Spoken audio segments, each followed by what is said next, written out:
Hey, everybody. What's up? Welcome to Common Censored. I'm Lee Camp, joined by Eleanor Goldfield. Hello, hello. And this is the show where we talk censored stories and people, sensible solutions, and common ground movements to fight and build. And sometimes other stuff. Quite a lot of dramatic pauses in that one. I don't know how I feel about that. Okay, that Seinfeld episode, these pretzels are making me thirsty. That I have to find the read that I'm going for based on my emotions for that day. And was that Reed periodically choking on something? No, it wasn't. No, but, like George says, I had a different read, You have to go with your gut and how you feel. And that was how I felt about that line at that moment. Well, these stories are making me thirsty, so I'm going to get to them. Let's start with an update on the Julian Assange kangaroo court. Daniel Ellsberg called it a Stalinist show trial, which I think is quite an insult to Stalin, and an insult to kangaroos. Let's not forget them, okay? I think the entire marsupial kingdom is probably like, fuck off. This is awful. You are giving us an awful name with this fucking ridiculous sham of a trial. Anyway, it has continued, and by the way, I think on the last podcast I said I didn't know if Julian Assange was still inside his life-size Tic Tac encasing, and he is apparently. He is still in the glass box because you never know when he might jump out and reveal something true. So they have that is a fear, Lee. It is a fear. Let's so they be have to honest. keep him in his dry dunk tank, just in case they want to, throw a baseball and have him drop into the pool of water beneath with the shark infested, no doubt. So, but it goes on, and they've got these witnesses that, while the prosecution just throws horse shit, they had a witness, a journalism professor, explain how often it is that classified information is revealed and how crucial it is to journalism. And then the prosecution got up there and said, "Well, would it shock you to believe that nothing he's indicted with has to do with revealing classified information?" And that is when the prosecutor said that. That is when Julian Assange screamed nonsense, and the judge screamed nonsense. Yeah. Wow, that's so reserved. Well, that was a big moment apparently in the courtroom, and the judge said she'd have him removed from the trial if he did that anymore, or removed from the courtroom, because it's utter horseshit. They're playing a semantics game, and it's fucking ridiculous. I mean, he's facing 175 years in prison here in the U.S. And something I'm going to talk about on the Redacted tonight, I'm doing this week, is that Bob Woodward, who is another journalist, who is right now being fawned on by the liberal elite. Every time he puts a book out, the mainstream media, the Democrats, all of them fucking drool on themselves to see who can suck his nipples quicker. And, they just fucking, every introduction is like, this man is the epitome of investigative journalism. It's incredible. And you're like, what's the difference between him and Assange? Matt Orfala put together this great video of Bob Woodward saying over and over again that a lot of what he does is get classified information and reveal it. That's like most of what his job is, his career is. And so there really is absolutely no difference between Woodward and Assange, except that Woodward works for a publication like Washington Post that, when push comes to shove, will bow down to the national security state. Even in a story where they've decided to even needle the national security state, lots of times they're just doing their propaganda for national security.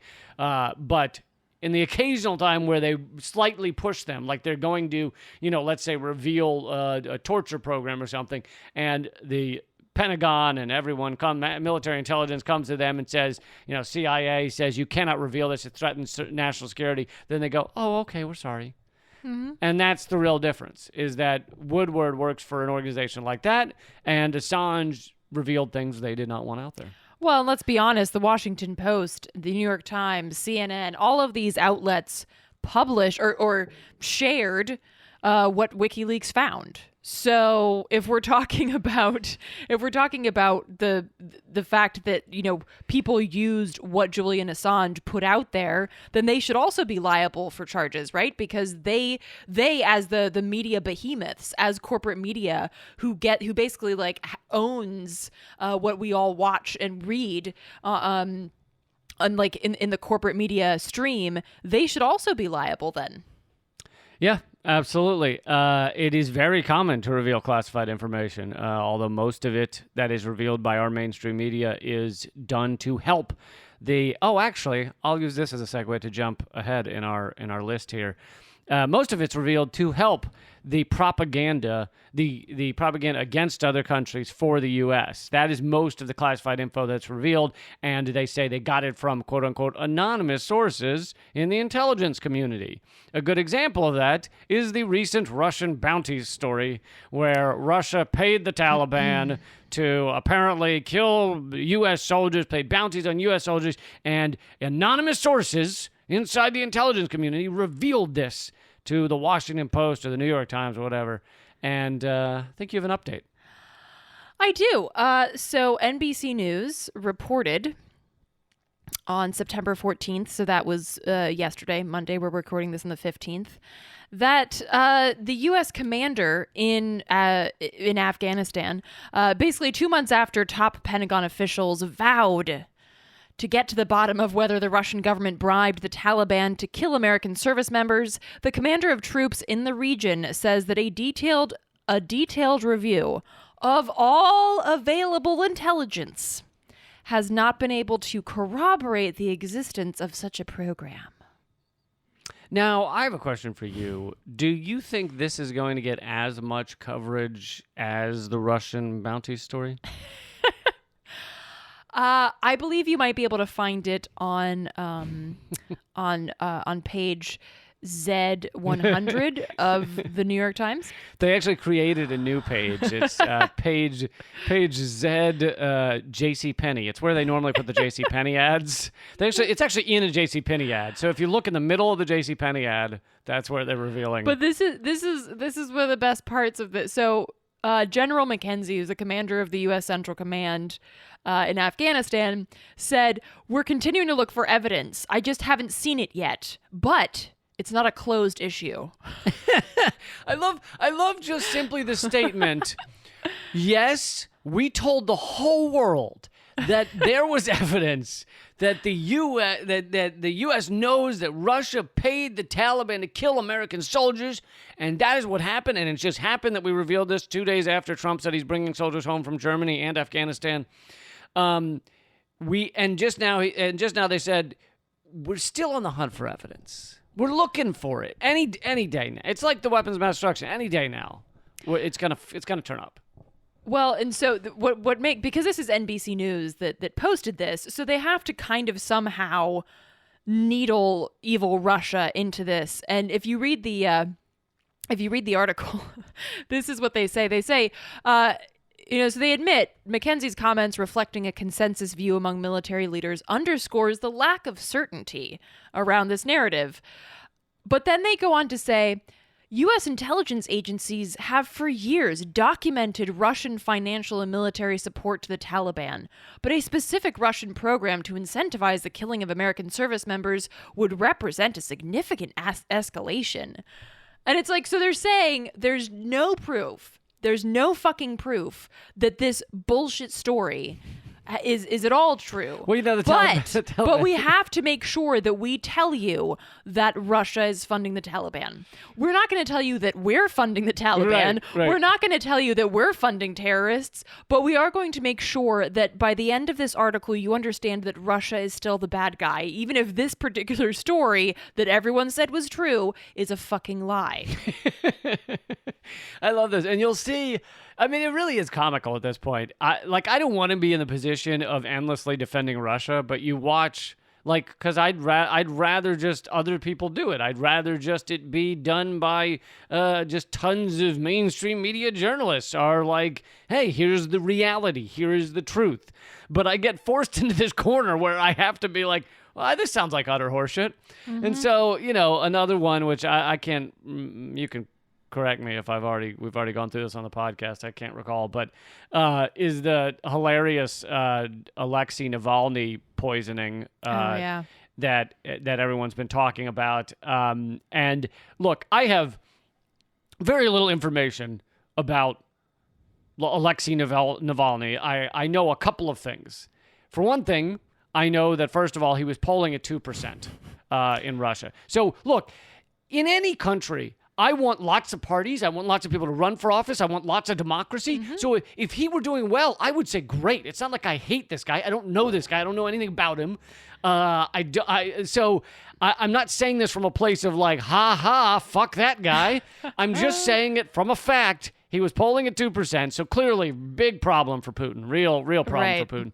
Secondly, yet again, Russia only knows how to attempt to kill people and fail over and over again using poisoning that is easily traced back to Russia. Using a big red, we're still Soviets flag. I know, it's like literally like planted. It's like literally like chiseling a hammer and sickle and onto his chest. Right. It's so incredibly absurd, and the fact that people don't listen to this and just think, God, that's weird. If you were going to kill someone, would you leave your business card behind? Like, that seems odd. I mean, what the fuck? The next person they're going to stab, but unfortunately the business card's going to get caught in the knife, and they're going to find the knife and the business card stabbed to the guy's chest. If found, please call. Please return to Kremlin, 101 Kremlin Avenue, Kremlin Street, near the Kremlin. That's what it's going to say. No, it's amazing how, because American media, American bullshit propaganda wants to have both sides. They want to say, these are the most dastardly, brilliant spies the Kremlin has, just the name is creepy. It's the most incredible, to me, it sounds like a dessert. Crafty, Kremlin brulee, crafty, incredible, brilliant espionage. Putin used to be with the KGB, and he's a brilliant spy. They just can't figure out how to murder someone without it being obviously them. Right. They just haven't figured it out yet. They're getting closer, but they also can't seem to actually kill them. They fail every time. So really, all they succeed in doing is like stabbing the guy not through the heart, but stabbing him through the shoulder with a business card. That's all they succeed in every time. Well, you know what I think, not to psychoanalyze the United States government here, but I think they're jealous. Because, you always see photographs, for instance, from either Pakistan or Syria or whatever, and they've got the shells of, whether it be something like tear gas or bomb casings or something like that just legit says made in the USA. And so I think the U.S. is jealous because when the U.S. kills people, it's literally just stamped on the fucking metal, and they're jealous that other countries don't do that, I think. And some of you might be wondering, well, if this wasn't done by Putin in his dastardly efforts to end the 2% threat to his reign, then who would it be done by? Why would it benefit the U.S.? Well, Germany has been working for years to build a massive Nord Stream 2 pipeline that would bring oil between Russia and Germany, from Russia to Germany, and would decrease their dependence on other nations like the U.S. for their fuel. And that pipeline is basically completed. And so the U.S. is basically frantic to stop Germany from working with Russia. And they need, propaganda like this to justify harsher sanctions that will force other, NATO allies and stuff into putting those sanctions into place. And therefore they can stop this pipeline. Again, this really speaks to how important it is to dig behind the headline and look, why would this guy die? It's obviously not because he didn't die. Sorry. Why would this guy... In fact, he spoke the other day. Sorry, that was some Mandela effect. Sorry, to your name again. What's his name again? Navalny. Sorry. Hope you, live long and prosper or whatever. Unless you're a douche, then don't. But, damn it, now I lost my train of thought. Why would he get poisoned right now? Oh, right. Why would he get poisoned? Obviously, it's not because he's a political threat to Putin. Okay, what else is going on in the region that would precipitate an attempt like this on some guy like that? And that's when you dig and you find these reasons, and that's why it's so fucking important to dig beyond the headline to see why the U.S. would want to do something like this. And he was flown to Germany to recover. They've kept him in a coma since this happened for like 2 weeks, and he just now has been woken up, which I don't know if that's standard operating procedure for fake Russian poisonings, but anyway. It actually says that in your medical textbook if you go to med school. Yeah. I mean, there's also been a weird... I don't actually know the answer to this, but there's also been a weird like silence period for each of these people that Russia supposedly poisons with chemicals called like Novichok. That's like clearly Russian. That's what the Skripal poisoning was called. And but like the Skripal, the two of them were all maybe they continue to be silent. They were silent for like months. Everybody was like, "Where are they?" They survived, and just there was like nothing from them. They're in a CIA black site somewhere. Yeah, it's like why is this weird attempted poisoning silencing thing? It's all bizarre. You'd think if it was real, then you'd think that the U.S. and the U.K. would be trotting these people out, half dead. Like, talk to the cameras. Tell them what Russia did. Tell them what Russia did. Okay, but that was actually a massive sidetrack. Let's get back onto this. So one of the things that Woodward is running around, because the segue was that I was talking about Assange and I got into Woodward. One of the things Woodward is running around right now in all the interviews is that he did interviews with Trump. Trump, for some God knows reason, did interviews with him and basically just fed him all these horrible things that is now coming out. One of them is that Trump absolutely said in his own words that the pandemic, that coronavirus was a massive threat and deadly. And he said that to Woodward over the phone in like January and February, meaning he knew way before most people knew and were told how serious this was. Meanwhile, publicly, he was saying it was fine.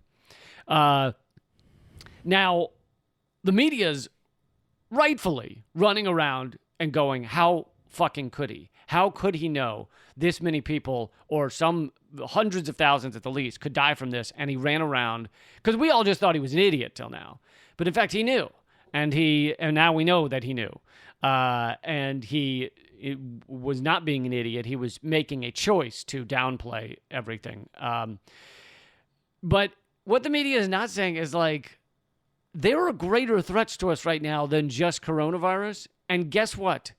They and the leaders of our so-called country run around downplaying them, like climate change, for fucking years. Mm-hmm. And I did a moment of clarity on this, how they've downplayed climate change, despite that we're now seeing how horrible things are in California and Oregon. And I want to get to that in 1 second, but I want to, before I jump to the wildfires for more on that, I want to say one other thing about what's the Trump scandals of the day, which we try and get through very quickly so we can get to more important stuff. But the other scandal that's been on all of the airwaves is that Trump disrespects the troops. Apparently in private, he calls them losers, suckers. Apparently at like at these grave sites where they go to do these memorials for the troops, he said, "Why are we here? These are the losers," which is kind of amazing. I mean, what an incredible... What a great guy. What a great guy. What an incredible piece of shit. But the thing that's not being said is he's right in disrespecting them, in that our government massively disrespects them. These people are cannon fodder. Right. They are thrown to their deaths. They are treated like shit when they come home. And none of that, according to our media, our corporate media, our Democrats, our Republicans, none of that is disrespecting the troops. Nope. Only saying slightly rude things is disrespecting the troops. Meanwhile, you can have them wait for 2 years to get fucking medical treatment at Veteran Affairs, and that's fine. Mm-hmm. That's not disrespecting the troops. Disrespecting the troops is saying something rude. I remember, this reminds me of a good friend of mine who's an Army veteran said that she hated when people said thank you for your service, because it became a way to shut people up. So she's anti-war. She's a member of About Face, which was previously known as Iraq Veterans Against the War. And she would say that she would go on stage, because she's a performer, she would go on stage and start talking about her experience. And she has a song about the yellow ribbon, which is, like the support our troops ribbon, and how frustrating that is. And she said that she would literally have people yell at her, "Thank you for your service," like to shut her the fuck up. So it becomes a way to silence the lived experiences. It becomes a way to silence the fact that 22 fucking veterans every single day commit suicide. I wouldn't be surprised if that's higher now. It becomes a way to silence all of the things that you just mentioned, Lee. Their PTSD, their lack of access to proper medical care. Their destroyed lives, whether that be physically, emotionally, or mentally. It becomes a way to silence it by just saying, thank you for your service and support our troops, because clearly support our troops means shut your fucking face, be glad that they're over there, but when they come home, not our fucking problem. It's like it's like, protect the baby when it's, a clump of cells inside the mom, but once it's born, you're fucking on your own, kid. Don't expect anything. Right. It's that same kind of mentality. Well, I've thought that we should start, if we're going to keep doing the yellow ribbon thing, the yellow ribbon should come attached to each side of a ball, and then you could use it as a ball gag.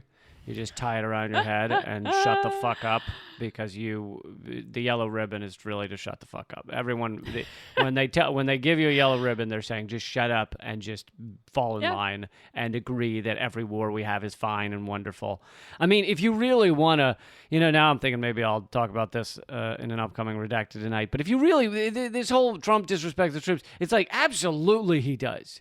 But if you're going to run around saying he's disrespecting the troops, then you fucking respect the troops by not sending them off to ridiculous wars, by not fucking, some of them, I don't know how it is now. I assume it's pretty similar, but under Bush, I remember they were paying for their own armor because the military wouldn't pay to give them the right kind of body armor. Which is hilarious because the military literally is the most wealthy institution on the planet, and they couldn't fucking pay for the armor. I mean, it's... Yeah. And it's like, if you want to respect them, fucking deal with the fact that they're committing suicide. If you want to respect them, fucking fix veterans affairs. If you want to respect them, give them the real benefits. I mean, the idea of the military is, if you join the military, we will give you some of the socialist benefits that should be in every country. Yeah. Should be in every country. And now they're not even getting that. They're, waiting in line for years for medical care and stuff like that. And obviously the amount of money that they get for this is far lower than it used to be. And, lots of times they sign up thinking they'll get free college out of it, and it's like, yeah, you might get free college, but they have ways to keep you in tour after tour after tour, so you're going into battle endlessly in order to get a fucking education, which does not mean you're noble. It means education's too fucking expensive. Well, and of course the mental trauma, not just of going to war, but realizing that you're going to war under totally false pretenses. You're not going to war to protect our freedoms. I mean, how the fuck did our freedoms get over there in the first place? Well, I mean, what the fuck? They're not over there.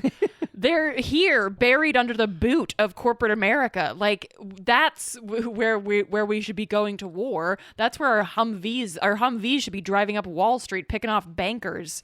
So, I mean, there's that emotional trauma that goes along with just the trauma of war, is the trauma of understanding that you are basically cannon fodder for Wall Street.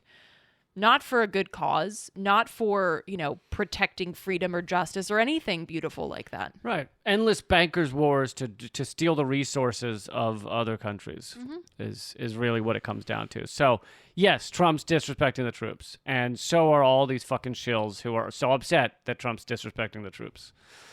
Okay, I promise we get back to the wildfires. This is a new aspect of it that I have not covered. I did cover some other stuff on Moment of Clarity, but I haven't talked about this. So this is a report from Alan McLeod on Mint Press News. Since then, I've seen it pop up a couple of other places, but this is just, I posted this on Twitter, and I was like, this could be the most American headline I've ever read. I found a more American one, but I'll tell you later. Okay. I still think I might beat you. Oregon can't fight wildfires because its helicopters were sent to Afghanistan. I'm not kidding. Sigh. So, for just just to give you kind of an update. Were they sent as bribes to the Taliban, or were they? More than half a million. They're in search of the evidence of Russia paying bounties. Exactly. More than 500,000 Oregonians have been forced to flee their homes as wildfires continue to ravage the West Coast. And that's, of course, not to mention the incredible loss of life when that comes to, non-human animals and trees and other ecosystems that are vital to our survival as well. Because, again, we're not above the ecosystem, we're a part of it.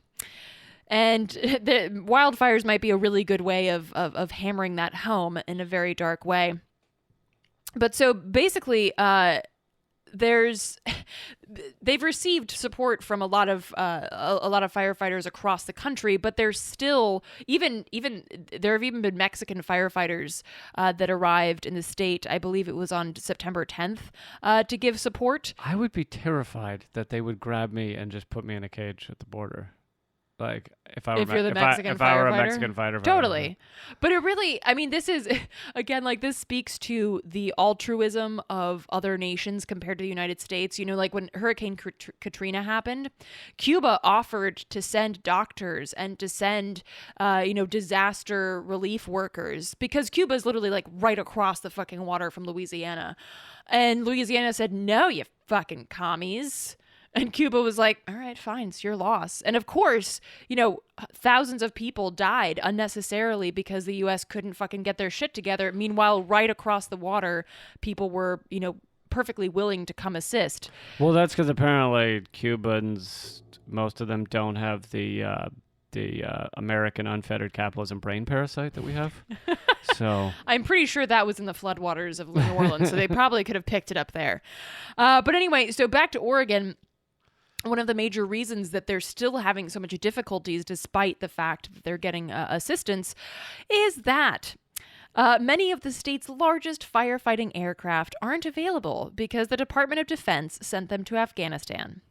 6 Chinook helicopters, for instance, have been deployed, critically undermining both rescue and firefighting missions at home. They're actually probably needed to pick the opium in Afghanistan. We need to load it up onto these massive helicopters because otherwise you can't get it to the U.S. effectively. And it's so amazing. Like, this is just such a perfect example of the U.S. priorities, right? We send our resources, both actual resources like helicopters, and then of course financial resources, and then, as we just mentioned, human resources, to perpetuate imperialist wars and oppression and torture and horrors overseas while people here at home are dying unnecessarily. And this also speaks to the the conversation that a lot of folks have had and are having, that imperialism is a home game. We shouldn't talk about imperialism and the U.S. imperialist wars as something that just happens over there. Just looking at police brutality, for instance, the militarization of the police, it is such a clear connection. It is literally a pipeline between U.S. empire and our home front brutality vis-a-vis the police and other law enforcement agencies. And this is just another example of that. Like, why have helicopters to supply relief for a massive wildfire when they could be killing innocent brown people thousands of miles away? Well, and it also speaks to the fact that we now live in not just a plutocracy, but a plutonomy, where the economy really only what matters in the economy, or most of it, is what the rich are doing. So it used to be that if a large swath of America was on fire, then America would summon all of its resources to help stop that, because the goal of the country was to make the whole country livable for everybody. Obviously, I'm not talking right now about all the fucking endless racism and persecution of poor people, et cetera, but I'm saying there was a time, at least, where in order to keep a strong and functioning economy, then America would summon all of its resources to stop these fires, or to, if there were a massive mudslide or something like that, to deal with such a thing. But now they're so detached. The rich and the oligarchs are so detached from the reality on the ground that it honestly doesn't matter that much to them if Oregon's on fire or California's on fire, because they know that the majority of their wealth and their, hedge funds and everything else are going to keep moving and keep swashing around with all the money and sucking it in. And so you could have a whole state or two on fire and meanwhile continue to exploit the resources of, say, Afghanistan or Africa or what have you. I think there's been a shift in kind of the way their view on the world works like that. Yeah, no, I absolutely. And there's another point of this story that, with regards to the military budget. And again, like the importance of connecting issues and recognizing that all of our issues are a part of the same horrific system. So basically, the National Priorities Project calculated that a 10% cut in military spending, 10%, would be enough to end homelessness in America, all of it. Fund free college for 2 million students. Convert the U.S. to renewable energy. Hire 900,000 new teachers. Or send 2 more $1,200 checks to every single American. I mean... And they recently, the 10% cut was actually put in front of Congress, and even most Democrats voted against it, meaning not to cut. Of course, the Democrats have voted time and time again to increase the military budget, to give Trump more war powers, to perpetuate this destruction. So yeah, no, the fucking Mick resistance doesn't give a shit about any of the things that I just listed. That would be incredibly, that would be life-changing, life-altering for millions of people. They don't fucking care. And this is incredibly powerful in the rhetorical sense, to tell people how much this military money could do for things on the home front. And I think it makes a big difference to try and explain to people how much money is dumped into military. And yes, for those of you thinking, it doesn't actually work like that, they can fund anything they want, modern monetary theory. Yes, we agree. We understand that in a large sense, America can print as much money as it wants. There is no stop to that, and they could print the money they want to deal with just about anything. And they, just gave Wall Street like $4.25 trillion during the beginning of this pandemic. So yes, we understand that, but I don't feel it's useful to therefore ignore the fact that if you literally took 10% of the military budget and gave it to teachers, you could hire 900,000 teachers. Well, right, and I think it's important to have these conversations in ways that move people to action, as opposed to make them shrug their shoulders and say, well, I guess there's nothing to, who gives a shit? Because something that moves people to action, to call out for defunding the military, is something like this. To say to people, well, fuck it, why bother? Why are you bothering with divesting from the military? Because they can just make up money. That makes people want to sit back and do nothing. And so for me as an organizer, with, the way that we use language, the way that we couch things, is so important for engaging new folks and really inspiring folks to want to fight these fights. So while I understand that we just make up fucking money because it's, like fiat currency and that whole shebang, it's important to really understand like how to talk to people about these things so that they're spurred to act and not spurred to just drink themselves into a stupor. I mean, you can do that too, but the way I find it useful to think about it is a fiat currency is like dollars, which are based on nothing. There is nothing in the real world that actually is behind them, as opposed to gold, which is shiny. So I know, I always love that as comparison. long as it's a shiny rock, then that is different. I always loved learning about that, and then later in life being like, wait, but you can't eat gold. You can't, like, it's not useful to humans outside the fact that it looks nice. So why is that considered, like, the gold standard? And then that, after we left that, it's like, Right, but and that also doesn't mean anything. A real, like, non-fiat currency would be like chickens. Yeah. Or, Like, you could use them. You could eat them. You could... eggs, feather pillows, all kinds of shit. Boas. You always need, in survival times, you always need a Do nice... you mean that you would just hang the chicken around your neck, or? No, you take the feathers. I see, okay. During survival times, like in Mad Max era, they need a lot of boas. My question with Mad Max, real quick, it was a complete, like, apocalyptic shit show, but they managed to have, like, amazing eyeliner. Mm-hmm. So I'm just curious, like, so there's going to be plenty of eyeliner after the nuclear winter? Yeah, because asking for a friend. Yeah. Well, the smoky eye look is very easy to produce when there's ash in the sky. Oh, Yeah. Good point. Just talk to Oregon. So, a couple of quick things before we keep going. We have a live stream coming up on Sunday, 8 p.m. Eastern. We will be hopefully doing these live streams fairly regularly. It's a chance for us to hang out with you, chat with you. We answer your questions during it. And we'll be doing about an hour on Sunday, 8 p.m. Eastern, and that's at youtube.com/moment of clarity. If you want to watch the last one we did, you can go over there and watch that as well.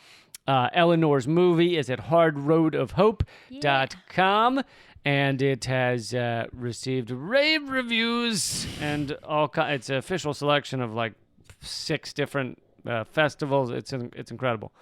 Thanks. Is there still a discount code? No, but it's on a sliding scale from $5 upwards, and if that's still if that's not financially viable, then there is a way to contact me on the site at hardroadofhope.com, and I can get you the film otherwise. And also, if you're part of an organization or an educational institution or the like, and you'd like to do a screening of the film, please also do reach out to me, because those are also happening now. Excellent. So the coupon code is email Eleanor. My comedy special is at leecampamerican.com, and it is free on YouTube for now. I hope you enjoy it over there.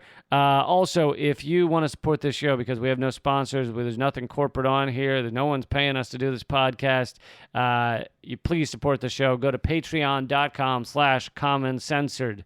Patreon.com/commoncensored. My book's at leecampbook.com. All of Eleanor's work is at artkillingapathy.com.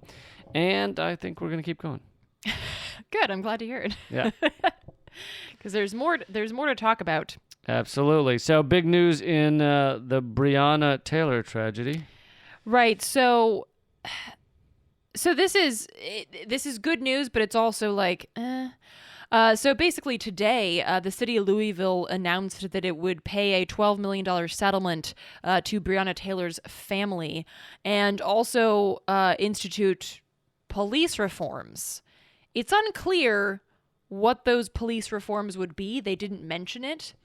And I think this is an important thing. I thought they were going to put them in bow ties, right? They're going to give them bow ties?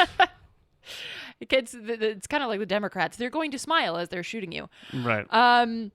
So little rainbow flag pins. I didn't get all of them, but here's one of them that I think is terrifying and also hilarious.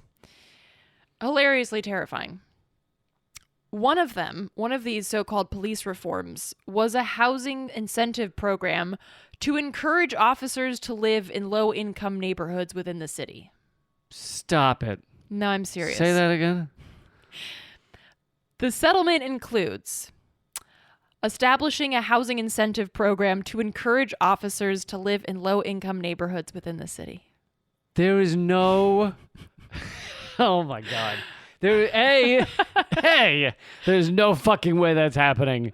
Unless you'll find the occasional, very rare, probably officer of color who is willing to live in these areas, which I don't think will solve anything. But then, secondly, it's like, that's your reform? Is to put the fox in the hen house. Even if That is your reform. Listen, too many chickens have been killed by this fox. So we found the solution is to just put the fox. If the fox were to live there in it with them, then all would be well. He'd treat the chickens right? That's how that works. Oh my God. So okay, and like I'm reading this on NPR, and of course, NPR is not like this leftist bastion of news. National Petroleum Radio. Exactly. But it's like so amazing to me that the person writing this didn't actually write after that what the actual fuck. Like, how can you write that and then not comment on it? Hold on, was there at least a little like crying, laughing emoji? Nope, nothing. No. Nothing. The next sentence is other changes include creating a clearer command structure. Right, because it needs to be clearer that you can shoot people. That was unclear was before. There no... I thought most of these problems came about under a command structure. Was there no command structure in the police? No, I mean, again, this is what's so hilariously terrifying is that these quote-unquote reforms aren't like how about shouldn't there be something that says, how about this, folks, if you break into someone's house and I'm going into, you might be a redneck, if you break into someone's house and you shoot them for no fucking reason, you're going to fucking prison. How about that? Well, and here's my question. How would someone living in the neighborhood change the fact that they murdered someone during a botched narcotics raid? Someone living nearby. Right. Yeah, how would that just means that you can get to her quicker. Well, here's there's another level of this which is hilarious, which is something they have not talked about. It's redacted angle that we did a segment on redacted tonight. I can't remember. I might have spoken to you about it before, but is that the reason Breonna Taylor was killed is because they were doing these no-knock raids in this neighborhood specifically to get rid of a few remaining people, poor people, basically, in order to demolish these houses and put in something that could make them a lot more money. Mm-hmm. So it was a mass gentrification system that they were... project. And they thought that Breonna Taylor's like ex-boyfriend, who they had caught selling drugs once or whatever, still lived there. So they figured they'd do a no-knock raid, they'd go in, they'd arrest him, and then they could do the civil asset forfeiture where it's not your apartment anymore, it's ours. So really, that's what was behind this. And no-knock raids are very, very common, particularly in black and brown low-income neighborhoods. And particularly dangerous. Absolutely, because that's the whole point of them. They're no knock. There's no like, hello, like, when they arrested the fucking 17-year-old piece of shit fascist that shot 3 people in Portland, they knocked on his door, they talked to the mom, they were like, hey, we're gonna have to take him in. So a no-knock raid, when you don't even know if you're at the right fucking house, is all about busting into the house unannounced, no knock, and then shooting people willy-nilly. That is a no-knock raid. Well, they're not. They're not generally supposed to shoot people willy-nilly. They're supposedly not planning on shooting, but the thing is, when you take cops who are geared up and gunned up, and they're walking into a situation they know nothing about, and they've been trained how to deal with a situation in no other way than to shoot at things, then what are they going to do? They're going to get scared and shoot at something instantly. Yep. I mean, imagine you do a no-knock raid and just the dog comes running at you, which most dogs do, and you then shoot the dog, and then you start looking for people to shoot. Like, yeah, no. So that I mean, when we're talking about, and I had this conversation today. Well, not this exact conversation, but I had a conversation similar to this today on By Any Means Necessary, another rad podcast. But it was basically like our movements have to be very clear about sticking to our goals of legit reform, because really there's a lot of, like fake reform, whether that be on one end painting Black Lives Matter onto a fucking street, or on the other end saying, well, we'll just have cops live with you. How does that sound? Oh yeah, that sounds great. So like, we have to be clear that these are not reforms. And really, we also have to be clear that the reform issue, moving forward, I'm all for accepting and fighting for, reforms like defunding the police. But long term, we have to look at this in an abolitionist framework. Because again, the police are descended from the slave patrols. They exist to oppress people based on race and then later class for the sake of the rich and powerful. That they're there to serve and protect the interests of the 1%. You don't reform that because it's built into the system. So really, we have to look at this in an abolitionist framework.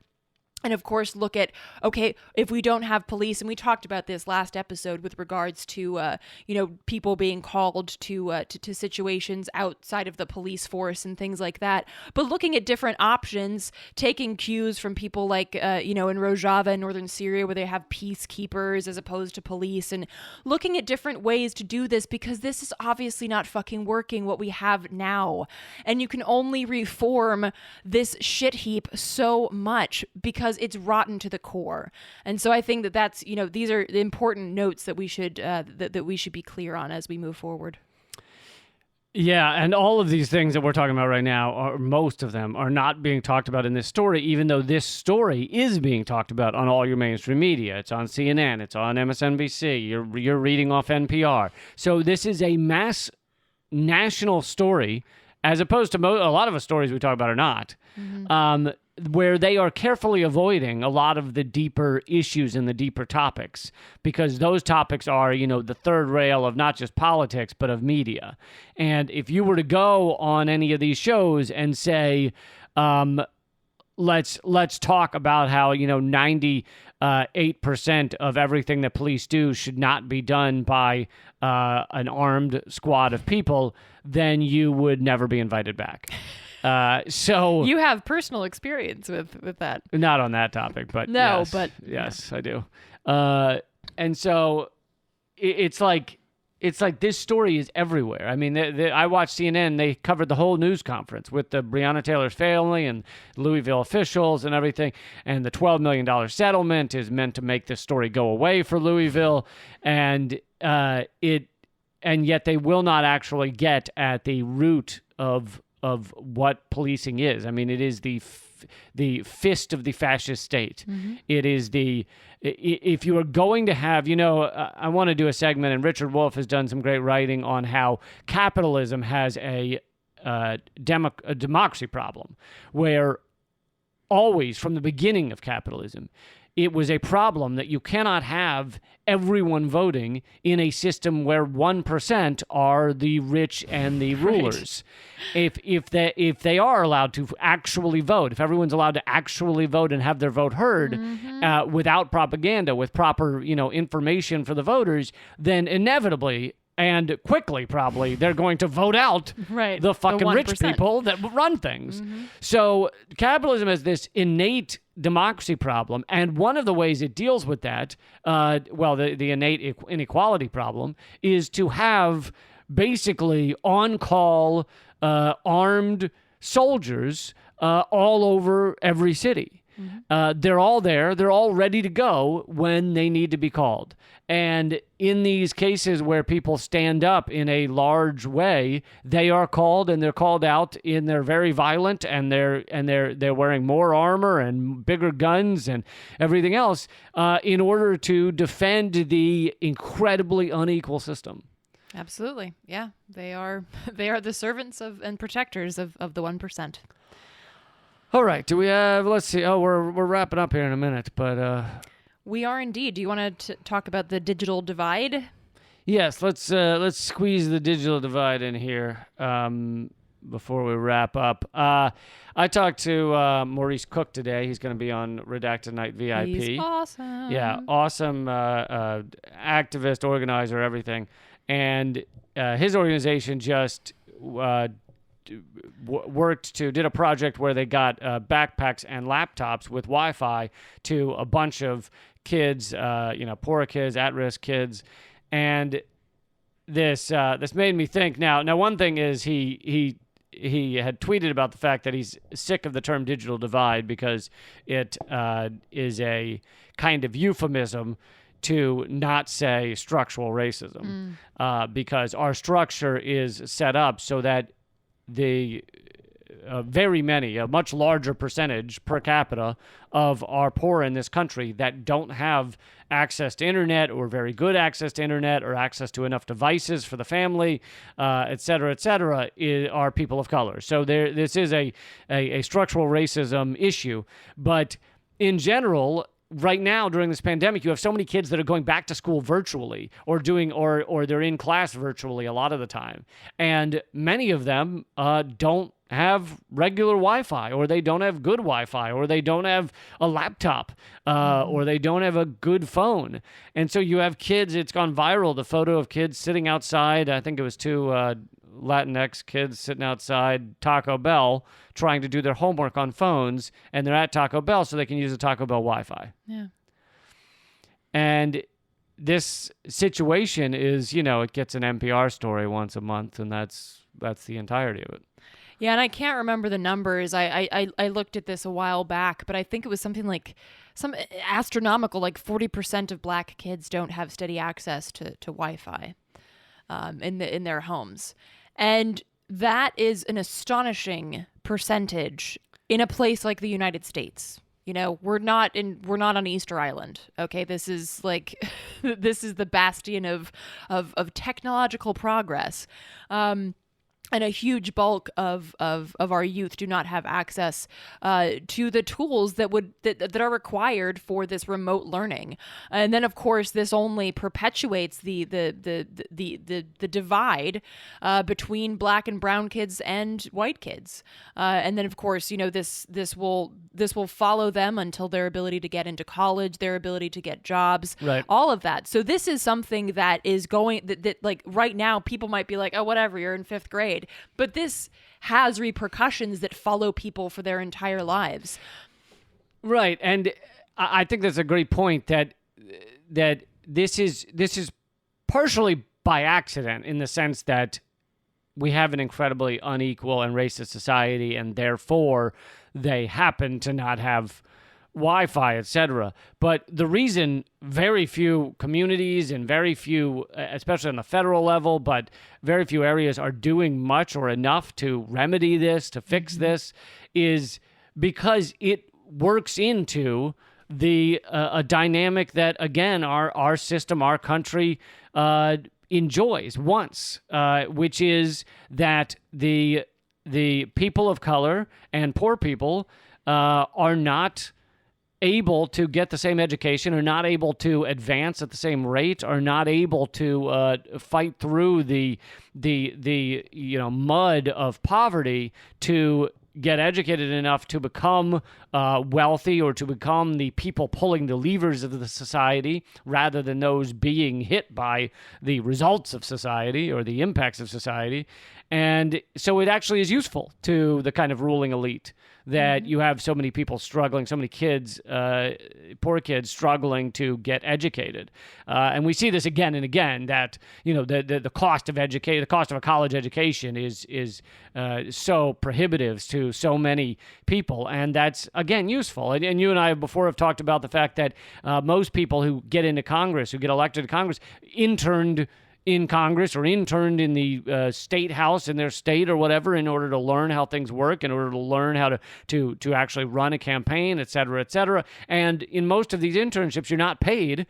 So who can afford to move to Washington, D.C. for a summer and not get paid and intern at the Capitol? It's right. People who already have money. Yeah, and absolutely. So these are all hurdles to actually kind of becoming a major player in society. Yep. Okay, I'm tired.